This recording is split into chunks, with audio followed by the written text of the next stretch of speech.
చాలా సినిమాలకు కథానాయకుడి పాత్ర పేరు, అతడి ఔచిత్యాన్ని బట్టి సినిమా టైటిల్స్ పెడుతుంటారు.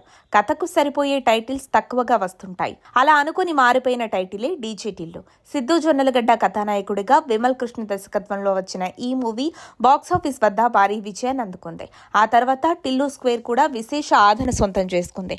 అయితే డీజే టిల్లుకు మొదట నరుడి బ్రతుకు నటన అనే టైటిల్ పెట్టాలనుకున్నారట. ఆ టైటిల్ ఎందుకు మారిపోయిందనే ఆసక్తికర విషయాన్ని గతంలో సిద్ధు ఓ ఇంటర్వ్యూలో పంచుకున్నారు. డీజే టిల్లు మూవీకి అసలు టైటిల్ అది కాదు. కథ రాసుకున్నప్పుడు నరుడు బ్రతుకు నటన అని అనుకున్నాం. అప్పటికే ఆ పేరును ఎవరో రిజిస్టర్ చేయించి ఉంచారు. దీంతో వాళ్లకు డబ్బులు కట్టేసి టైటిల్ తీసుకున్నాం. నిజ జీవితంలో మనిషి చేస్తుంది నటనే కదా.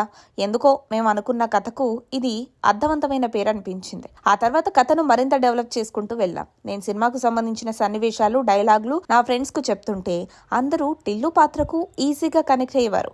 సినిమా టైటిల్ ఏంటి అని అడిగితే నరుడి బ్రతుకు నటన అని చెప్పగానే అవునా సర్లే అంటూ ఓ రకమైన హావభావాలను ప్రకటించేవారు. ఆ తర్వాత పూర్తి కథను సిద్ధం చేసుకున్న తర్వాత ఓసారి త్రివిక్రమ్ గారికి వినిపించా. సినిమా పేరు నరుడు బ్రతుకు నటన అని చెప్పాం. అది విని ఆయన ఎవరో మధ్యతరగతి కుటుంబానికి చెందిన వ్యక్తి స్పెండర్ పై వెళ్తున్నా ఊహ కలుగుతోంది కదా అని అన్నారు. ఆయనకు కూడా డీజే టిల్లు పాత్ర ఆ క్యారెక్టరైజేషన్ వచ్చింది. దీంతో మేము అనుకున్న టైటిల్ ను పక్కన పెట్టేసి డీజే టిల్లు పేరునే సినిమాకు పెట్టాం అని సిద్ధు వెల్లడించారు. 2022లో వచ్చిన డీజే టిల్లు బాక్సాఫీస్ వద్ద భారీ విజయాన్ని అందుకుంది. దాదాపు 30 కోట్లకు పైగా వసూలు చేసింది. దానికి సీక్వెల్ గా వచ్చిన టిల్లు స్క్వేర్ అయితే 100 కోట్లకు పైగా వసూలు సాధించడం విశేషం. మరి అట్లుంటది టిల్లుతోని. మనం ఎప్పుడు చెప్తున్నట్టు ఈ మొత్తం విశ్వంలో జరిగే ప్రతి చర్యకు ఒక కారణం ఉంటుంది. ప్రతి వ్యక్తికి జరిగే సంఘటన కానీ వారికి లభించే ఎటువంటి ఫలితమైనా ఈ సృష్టిలో ముందే రాసి పెట్టుంటుంది. ప్రతి మనిషి వారి జీవితంలో సంభవించే కొన్ని సంఘటనలకు ఆ వ్యక్తి జీవిత ప్రయాణానికి ఒక కారణం ఉంటుంది. అలాగే ఒక అవినాభావ సంబంధం ఉంటుంది. అది ఎంతో నిశితంగా పరిశీలిస్తే తప్ప అర్థం కాదు.